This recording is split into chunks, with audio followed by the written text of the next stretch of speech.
guys, TerMINator here bringing you another Unison League update. So with this new patch, I'm gonna first start off with a summary of what to expect, and then I'll go into detail about the new skills, or what I know about the new skills so far. So first off, Lancers finally fucking OP now, right? With the new skills with Lancers can now one-shot things left and right, and they also upgraded the skills from the previous wheel. Let me show you exactly what I'm talking about. I don't even know where I'm going. Okay. Here we go. So they fixed Dragon Assault, this thingy. Dragon Crush, not even Dragon Assault. Dragon Crush, the animation is now faster, meaning that it's actually feasible against mages in GVG. Not so much in PvE because of the high cooldown and the high cost.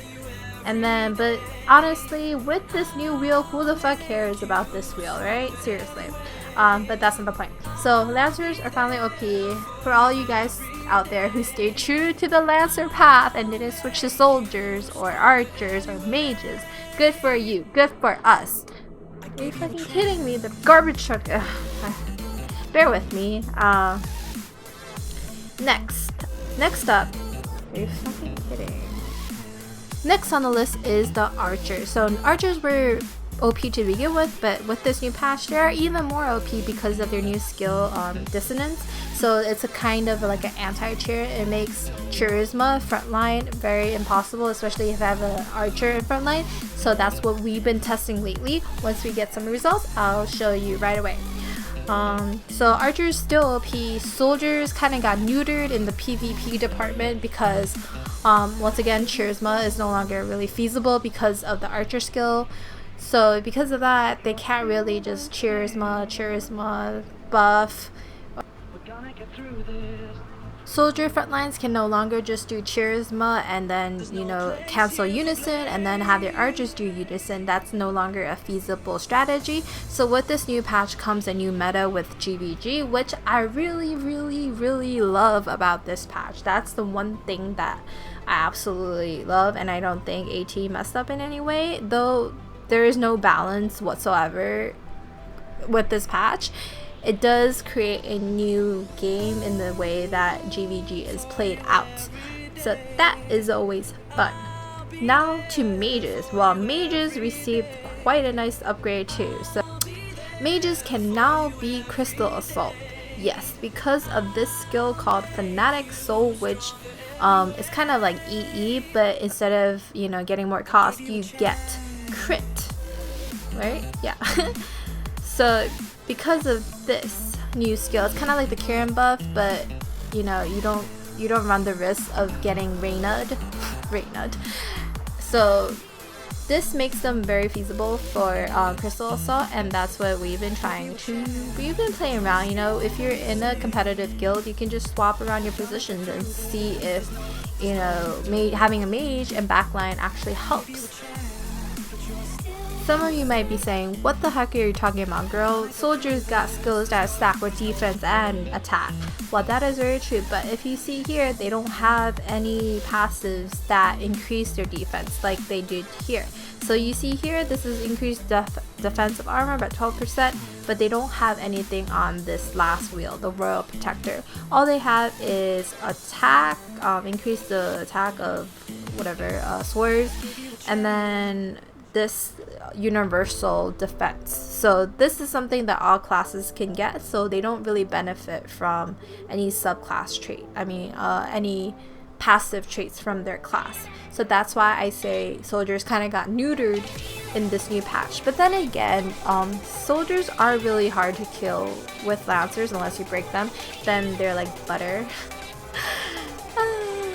It makes me so happy. Okay, so in a way, I guess they wanted to kind of balance out soldiers, but in the same time, they kind of make Lancers a little too OP and archers are still kind of OP, so it's all fun in games. There's always a balance game. If they made the game balanced, then they wouldn't really have any need to balance it in the future, right? Maybe that's a really twisted way of thinking it, but I digress. Get back to the point, man. Get back to the point. Okay.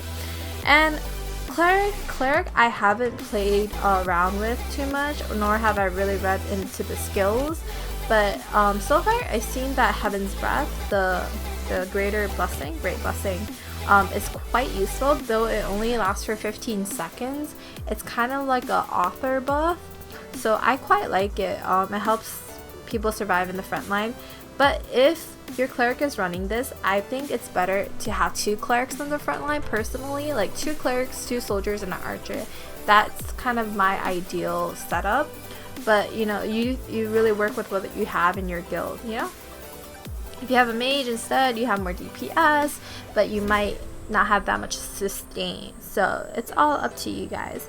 But so far what I heard is that the new heals, although they do have like really high AP, meaning that, you know, they heal a lot, but at the same time, because it's really costly, the clerics run out of cost pretty quickly with using these new skills.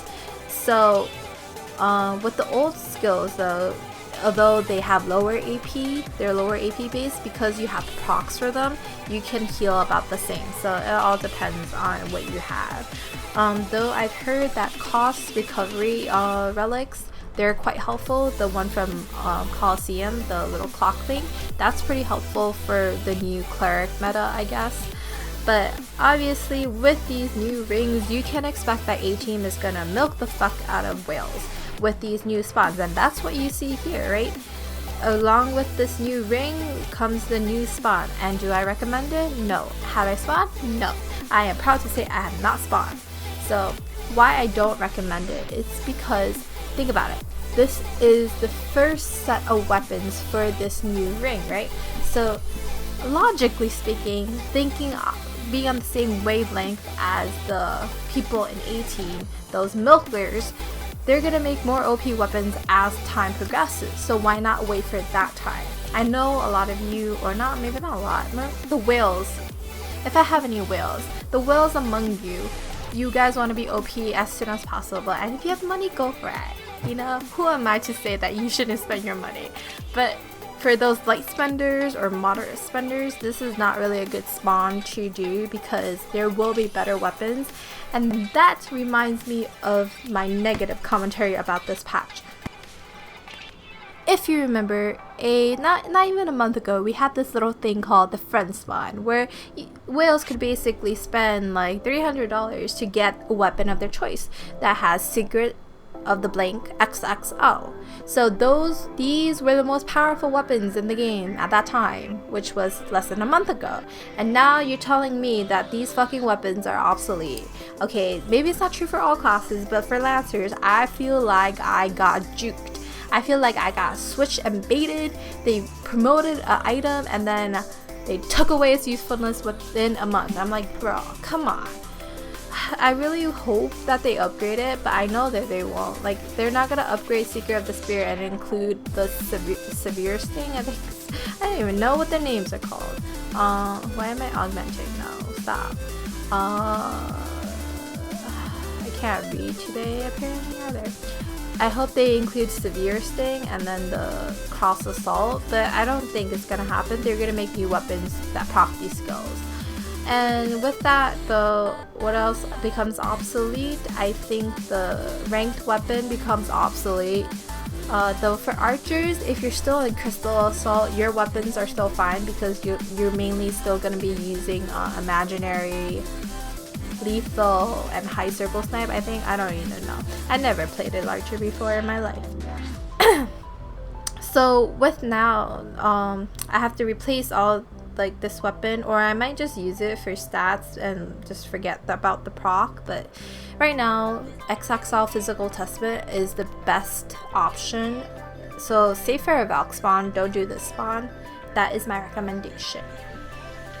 So with this new patch, you better believe that top guilds are going to be changing their strategies left and right, and you should as well. Test out new strategies, test out new builds, the attacks. And I'm just going to give some commentary about the feasibility of the skills for a Lancer, because that's all I played, and that's all I can recommend. And maybe Archer too, because we've been discussing quite a lot in guilds. So I'll give you some, not tips, but discussion points? I don't even know. Anyhow, if I don't say anyway, I say anyhow. Like, could be more creative, please. So, this negative pressure you would think would be quite OP in guild battles, though I don't really see it working because the cast speed is not as fast as one would think. So if the people instant uni, you can't get a lot of the people. So, but if you have 2 lancers on the front line, you can always carry this skill, and 1 lancer can target the 2nd person, 1 lancer can target the 4th person, and if one of them unis like slowly, you can get a few people, and the person in the middle will get double stack, so their unison gauge will be reduced by 20. I think it stacks, pretty sure it stacks. So that's the way you can play it, though I think if you're doing like a chair cancellation kind of thing, archers are better at that because what this skill called dissonance, right? So 80% chance to cast despair on all enemies for 40 seconds. So despair is basically an anti-cheer, so every time they cheer or use charisma or use guild bond, right, instead of having their unison gauge increase, it's reduced. And look at it, it's freaking spammable. It's 40 seconds cooldown and 40 seconds duration. So let's compare that with the cooldown of charisma. So charisma is 30 seconds cooldown, meaning that if you use that dissonance ability in the beginning, it should ideally prevent the opponents from using charisma or cheer for 40 seconds. And if you use it right before guild bond, it will like reduce their unison gauge increase by a lot, because every time they use guild bond, they'll be reducing their unison gauge. Though that hasn't been tested yet, I'm thinking that's what happens because it's supposed to negate unison increase except for breaks, right? So ideally that's what should happen with guild bond, but I haven't seen it work yet, and if it doesn't work, I'll let you guys know. And that's all the patch update information I have for you guys today. So obviously the more I find out throughout these days of testing, the more I'll tell you, but as of now, that's all I have, and hopefully it was helpful. So as always, thanks for watching and thanks for the support. I'll see you guys next time. Bye!